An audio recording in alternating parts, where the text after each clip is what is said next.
15 minute کر لیں گے انشاءاللہ۔ اصل میں تذکیر کے لیے کہا گیا ہے، لیکن تذکیر کوئی ایسا فرد کرے جو آپ کے ساتھ کندھے سے کندھا ملا کر کام کر رہا، تو اس کی تذکیر میں بہت زیادہ جو ہے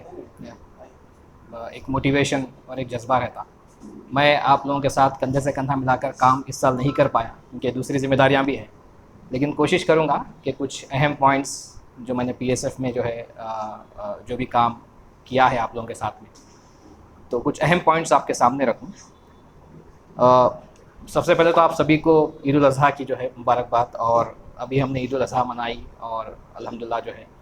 ابراہیم علیہ السلام کی سنت کو ہم نے پھر سے ایک بار زندہ کرنے کی کوشش کی۔ قرآن مجید میں 25 انبیاء کا ذکر آتا ہے، جس میں سے 2 نبیوں کے بارے میں اللہ تعالیٰ نے فرمایا کہ دیکھو ان کی زندگی میں تم لوگوں کے لیے بہترین نمونہ ہے، ایک ہے ابراہیم علیہ السلام اور دوسرے ہے محمد مصطفیٰ صلی اللہ علیہ وسلم۔ تو اگر آپ ابراہیم علیہ السلام کی زندگی کو پڑھیں گے، جیسا کہ ہم نے پڑھا ہے سنا ہے اس دوران میں، جمعہ کے خطبوں میں جو ہے ابراہیم علیہ السلام کی زندگی کو سنا ہے، کتابوں میں پڑھا ہے، تزکیہ پروگرامز میں ہم نے جو ہے ابراہیم علیہ السلام کی زندگی کو پڑھا ہے، تو ایک نمایاں پہلو اس کے اندر مجھے اور آپ کو جو نظر آئے گا کہ ایسا لگتا ہے کہ ابراہیم علیہ السلام نے بہت ہی خاموشی کے ساتھ، بہت ہی سائلنٹلی اللہ تعالیٰ کے ساتھ میں ایک عہد کر لیا تھا، ایک عہد کر لیا تھا اللہ تعالیٰ کے ساتھ کہ اللہ تعالیٰ میں آپ کی دین کی خدمت کے لیے، میں آپ کے دین کی سربلندی کے لیے انکنڈیشنل سروس دینے کے لیے تیار ہوں۔ یہ بہت ہی سائلنٹلی ایسا لگتا ہے کہ ابراہیم علیہ السلام نے جو ہے اللہ تعالیٰ سے عہد کر لیا تھا، کوئی کنڈیشنز اس کے اندر میں نہیں رکھوں گا، چاہے حالات سازگار ہو تب بھی میں یہ کام کروں گا، چاہے حالات ناسازگار ہو تب بھی میں یہ کام کروں گا، ہارڈ شپس ہو تب بھی میں یہ کام کروں گا، یا خوشی ہو بحالی ہو تب بھی میں یہ کام کروں گا، کسی بھی قیمت پر کسی بھی قربانی کو دینے کے لیے میں تیار ہوں اور میں یہ کام کروں گا۔ تو 3 بڑی قربانیاں ہم ابراہیم علیہ السلام کی زندگی سے جو ہے، ویسے تو آپ کی پوری زندگی آزمائش تھی، لیکن 3 بڑی قربانیاں ہم کو جو ہے ابراہیم علیہ السلام کی زندگی سے ملتی ہیں، جو قرآن میں جس کا ذکر آیا ہے اور ہم نے اس کو جو ہے مختلف طریقوں سے پڑھا ہے۔ سب سے پہلے جو ہے کہ آپ نے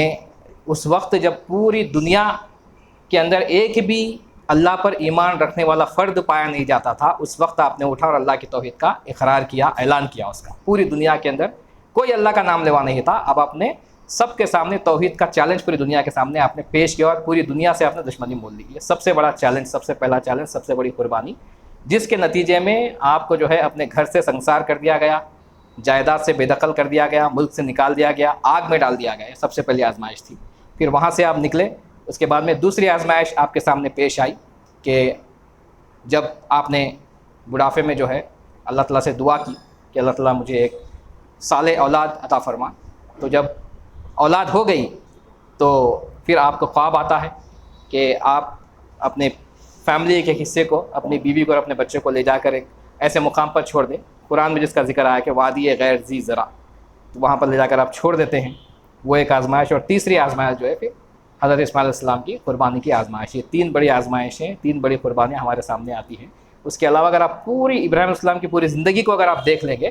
تو بالکل ایک سوئی کے ساتھ میں آپ صرف اللہ کی رضا کے لیے، اللہ کو راضی کرنے کے لیے بالکل فوکس ہو کر جو ہے آپ نے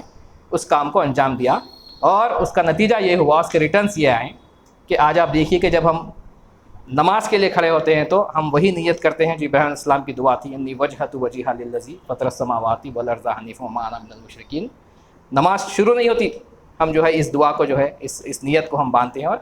ہم نماز ختم کرنے سے پہلے ابراہیم علیہ السلام کے اوپر جو ہے درود بھیجتے ہیں۔ اور پھر آپ کی ہی نسل سے اللہ تعالیٰ نے جو ہے تمام انبیاء کو اٹھایا۔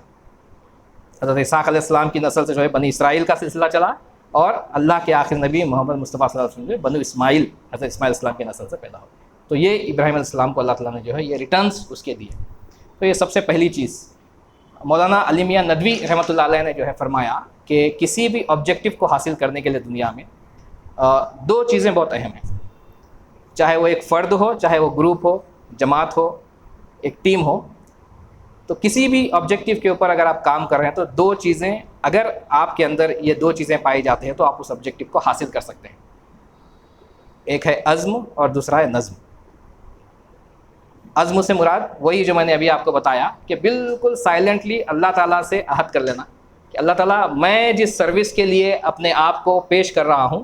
کسی بھی کنڈیشن میں اس سروس کو دینے کے لیے تیار ہوں. یہ ہے عزم. چاہے میرے حالات درست ہے درست نہیں ہے، خوشحالی ہے بدحالی ہے، اپس اینڈ ڈاؤنس ہے لائف میں، کچھ بھی ہے، میں جو یہ عہد لے کر میں اٹھا ہوں، جو مشن لے کر اٹھا ہوں آپ کے دین کے لیے کام کرنے کا، خدمت خلق کا، میں جو ہے ہر حال میں انکنڈیشنل، اس کے اندر میں کوئی کنڈیشن نہیں رکھوں گا کہ میں لائف میں سیٹل ہو جاؤں گا تو یہ کام کروں گا، میرا بزنس سیٹ ہو جائے گا تو میں یہ کام کروں گا، میں جو ہے مختلف ابھی مراحل سے گزر رہا ہوں، ان مراحل سے گزرنے کے بعد میں جب خوشحالی آ جائے گی تو میں یہ کام کروں گا، میں ابھی بزی ہوں، جب میں فری ہو جاؤں گا تو یہ کام کروں گا. نو کنڈیشنز، وداؤٹ اینی کنڈیشن اللہ تعالیٰ سے عہد کر لینا کہ اللہ تعالیٰ میں حاضر ہوں، لبیک اللہم لبیک لبیک لا شریک لک لبیک، یہی تکبیر جو ہے ہم لگاتے ہیں نا، تو اسے کہتے ہیں عزم. تو پہلا ہے عزم. کسی بھی آبجیکٹو کو حاصل کرنے کے لیے سب سے پہلی چیز ہے عزم، یہ عزم یا ارادہ. اور دوسری چیز ہے نظم. نظم سے مراد ہے کہ آرگنائزیشن، آرگنائز اسٹرگل. ایک ہو گیا عزم، دوسرا ہو گیا organise struggle. N R C کا موومنٹ چلا تو این آر سی کا جب یہاں پر حیدرآباد میں ملین مارچ ہوا تو الجزیرہ نیوز چینل پر ایک آرٹیکل آیا جس میں اس نے پورے اس ملین مارچ کو کور کیا، اور وہ آرٹیکل کے نیچے ایک لائن اس نے لکھی، اس صحافی نے لکھی، India's most unorganised people live here. Hyderabad کے بارے میں لکھا اس نے، مسلمان نہیں کہا، India's most unorganised people live here بلکہ اس نے لکھا اس کے اندر. تو ہم سب قابل مبارکباد بھی ہے کہ حیدرآباد جیسے علاقے میں پروفیشنلس کی آرگنائزیشن چلا ہے. ہم لوگ پروفیشنلس کا ہم نام لے لیں تو وہ خود بخود آرگنائز ہے وہ، لیکن ہم پروفیشنلس کو آرگنائز کرنے کا کام کر رہے ہیں. تو یہ ایک جو ہے حقیقت ہے یہ. تو لیکن حیدرآباد کے بارے میں اور ایک چیز ہے کہ سب سے زیادہ جذبے والے لوگ بھی آپ کو حیدرآباد میں ملیں گے. خدمت خلق کا جذبہ، اللہ کے دین کے لیے کام کرنے کا جذبہ، یہ بھی آپ کو حیدرآباد میں ملیں گے. تو حیدرآباد کے علاقے کا انالیسس یہ ہے کہ اگر کوئی قوت یہاں پر ایسی پیدا ہو جائے، کوئی آرگنائزیشن یہاں پہ ایسی پیدا ہو جائے جو حیدرآباد کے لوگوں کو آرگنائز کر دیں، اگر آرگنائز کرنے میں کامیاب ہو گئے، جذبہ بہت ہے، عزائم بہت ہے، نظم، آرگنائز اسٹرگل نہیں ہے،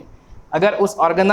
اسٹرگل کو آرگنائز کرنے میں ہم کامیاب ہو گئے تو میں سمجھتا ہوں کہ بہت بڑا کام ہم حیدرآباد میں انجام دے سکتے ہیں. یہاں کے لوگوں کے جذبوں کے ساتھ جو ہے، یہاں کے لوگوں کے جذبوں کو ہم استعمال کر سکتے ہیں، ایک کنسٹرکٹیو کام کے لیے استعمال کر سکتے ہیں، اور وہ کام پی ایس ایف کر سکتا ہے.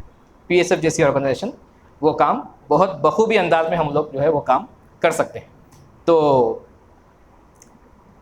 اب چونکہ ہم اتنے پروفیشنلز کو جمع کر چکے ہیں اور 500 سے 600 پروفیشنلز ہم سے کنیکٹڈ ہیں، ایک بہت اچھا ہمارا تزکیہ پروگرام بھی جو ہے چل رہا ہے، مختلف ایکٹیویٹیز ہمارے چل رہے ہیں. تو الحمدللہ یہ بہت بڑی بات ہے. میں آپ سے کہہ رہا ہوں کہ 2016 میں جب مجھے پی ایس ایف کی ذمہ داری ملی تھی تو میں جو پی ایس ایف کے لیے ویژن رکھتا تھا اس سے کئی زیادہ آگے پی ایس ایف جو ہے نکل گیا ابھی الحمدللہ، اور ہم نے ایک ایسی پروفیشنل آرگنائزیشن کو تشکیل دینے میں بہت بڑی کامیابی حاصل کی ہے اللہ کے فضل سے. تو یہ ایک بہت بڑی بات ہے. لیکن اب یہاں سے اس کو جو ہے ایک لیول سے دوسرے لیول پہ لے جانا، یہ میری اور آپ کی، ہم سب کی جو ہے ذمہ داری ہے. جس دن ہم حیدرآباد کی پبلک کو آرگنائز کرنے کے اندر کامیاب ہو گئے، میں سمجھتا ہوں کہ بہت بڑا کام پی ایس ایف کو آرگنائز کرنے کا مقصد پورا ہو جائے گا. اور سب سے اہم چیز، میں جو ہے جماعت کا ایک سوشل آڈٹ کا پروسیس ہوا تھا، سوشل آڈٹ امپیکٹ انالیسس. تو اس میں قریباً 15 سے 16 اسٹیٹس کی سوشل آڈیٹنگ کی گئی تھی، جہاں پہ ہم کو مختلف علاقوں میں جا کر کچھ لوگوں کے انٹرویوز کنڈکٹ کرنا تھا. تو 2 دن میں جماعت کے مرکز میں رہا، وہاں پہ ہم نے ٹریننگ لی. اس کے بعد میں پھر ممبئی مہاراشٹرا میں گیا، وہاں پہ جو ہے ہم نے سوشل آڈٹ کا پروسیس کیا. تو قریباً 15-16 اسٹیٹس کے اندر یہ کام ہوا. 50 آڈیٹرس کی اس کے اندر ٹیم بنائی گئی تھی، جس میں سے میں بھی ایک آڈیٹر تھا. تو یہ پورے سوشل آڈٹ کا امپیکٹ یہ ہے، اس کا انالیسس یہ ہے کہ این آر سی کے موومنٹ کے بعد میں پوری سول سوسائٹی، مسلم سول سوسائٹی ایکٹیو ہو گئی. یعنی لوگ کچھ کرنا چاہتے ہیں اور لوگ مختلف ٹیمز بنا کے کام کرنا شروع کر دیے ہیں. ایڈوکیٹس ہیں تو وہ لوگ اپنی ٹیم بنا کر کام کرنا شروع کر دیے. مساجد میں پہلے کام نہیں ہوتا تھا، لیکن اب آپ دیکھیں گے کہ 100-200 مسجدیں مل کر آپس میں آپ کو پورا انڈیا کا پس منظر بول رہا ہوں، مل کر آپس میں جو ہے وہ لوگ ایک کمیٹی قائم کر رہے ہیں، 100 مساجد کی ایک کمیٹی، اور پھر اس کے ایک صدر منتخب کر رہے ہیں، اور اس طرح سے جو ہے کام کر رہے ہیں. تو سوشل ایکٹیوسٹ اپنی ٹیم بنا کر کام کر رہے ہیں. آپ دیکھیں گے کہ مختلف لوگ، پوری سول سوسائٹی ایکٹیو ہو گئی ہے. لیکن یہ جذبوں کے تحت اور جو ہے ایشوز ہمارے سامنے ہیں تو یہ تمام لوگ ایکٹیو ہیں اور لوگ ٹیمز بنا کے کام کر رہے ہیں، لیکن ایک لیول پہ جانے کے بعد یہ چیزیں کرپٹ ہو سکتی ہیں۔ اس کے اندر ایسے لوگ شامل ہو سکتے ہیں جو ہے چیزوں کو کرپٹ کر دیں، شہرت کے لیے، پیسوں کے لیے، تمام چیزوں کے لیے۔ تو ایسے سچویشن کے اندر پی ایس ایف جیسی تنظیمیں، جماعت اسلامی جیسی آرگنائزیشنز، ان کا ایک بہت بڑا رول، جن کے پاس نظم ہے، جن کے پاس ایک آرگنائزڈ جو ہے کلچر ہے، تو ان کی ایک بہت بڑی ذمہ داری یہ ہوتی ہے کہ اب یہ پوری اسٹرگل کو ایک جو ہے نیشنل موومنٹ میں کنورٹ کرنے کا کام کریں۔ تو میں سمجھتا ہوں کہ اگر ہم ایک ایسا ماڈل یہاں پہ حیدرآباد میں تیار کر سکتے ہیں پی ایس ایف کا، کہ ہم جو ہے ایک آرگنائز اسٹرگل کریں، اور یہ جتنی بھی کوششیں چل رہی ہیں، لوگ جو ٹیمز بنا کے کام کر رہے ہیں، ان کی اسٹرگل کو آرگنائز کریں، ان کی رہنمائی کریں، ان کو ٹیکنیکل سپورٹ دیں، جو کام ہم نے پہلے کیا ہے، کووڈ کے ٹائم پہ کیا ہے، ان کو جو ہے گائیڈنس دیں، پروفیشنل گائیڈنس ان کو دیں، پروفیشنل کنسلٹیشن ان کو ہم دیں، مختلف این جی اوز کو، مختلف جو ہے جو ٹیم ورک ہو رہا ہے اس کو، مختلف مساجد کے اندر جو کام ہو رہا ہے اس کو، اگر یہ کام کرنے میں ہم کامیاب ہو جاتے ہیں تو میں سمجھتا ہوں کہ یہ ماڈل پھر دوسرے میٹرو سٹیز کے اندر اپلائی کیا جا سکتا ہے۔ تو بس یہی جو ہے میری توقع بھی ہے، اور اللہ سے دعا بھی ہے کہ اللہ تعالیٰ جو ہے پی ایس ایف کو ایک آرگنائزڈ اسٹرگل کا جو ہے ایک ماڈل بننے کی توفیق عطا فرمائے، اور اللہ تعالیٰ ہم سب کو جو ہے یہ توفیق دے کہ ہم بالکل سائلنٹلی، بالکل جو ہے خاموشی کے ساتھ اللہ تعالیٰ کے ساتھ عہد کر لیں کہ اللہ تعالیٰ ہم یہ کام انکنڈیشنل کریں گے، اس کے اندر ہم کوئی کنڈیشن نہیں رکھیں گے، جیسا کہ ابراہیم علیہ السلام نے کیا تھا، جیسا کہ محمد مصطفیٰ صلی اللہ علیہ وسلم نے کیا تھا، وداؤٹ اینی، آپ کے کمپینینس نے کیا تھا۔ تو ہم یہ عہد اللہ تعالیٰ سے کر لیں، اس کے بعد ہم کچھ بھی نہیں دیکھیں، اللہ تعالیٰ سے عہد کر لیں اور آگے بڑھ جائیں انشاءاللہ۔ ٹھوکریں لگیں گی، مشکلیں آئیں گی، آپ اس کا سامنا کریں، آپ کو جو ذمہ داری دی گئی ہے آپ اس ذمہ داری کو ادا کریں، انشاءاللہ اللہ تعالیٰ جو ہے ضرور ہم کو اس میں کامیاب کرے گا۔ اگر ہمارے جیتے جی یہ کامیابی ہم کو نہیں ملے گی تو انشاءاللہ اللہ تعالیٰ جو ہے جب ہم مٹی بن جائیں گے، جو ہے قبر کے نیچے پہنچ جائیں گے، تو اللہ تعالیٰ جو ہے اس کی سعادتیں ہم کو وہاں پر بھی جو اللہ تعالیٰ پہنچاتے رہے گا۔ ہو سکتا ہے کہ ہم یہ کامیابی جیتے جی نہ دیکھ پائیں، لیکن اس کے اثرات بہت دور تک جائیں گے۔ اللہ سے دعا کہ اللہ تعالیٰ ہماری کوششوں کو قبول فرمائے، اور اللہ کی دین کے سربلندے کا کام ہم سے لے لیں، اور خالص اللہ کی رضا کے لیے کام کرنے کی توفیق عطا فرمائے، اور ہم سب کو اللہ تعالیٰ جو ہے ریاکاری سے بچائے۔ رب اغفر وارحم وانت خیر الراحمین، وآخر الدعوانا الحمد للہ رب العالمین۔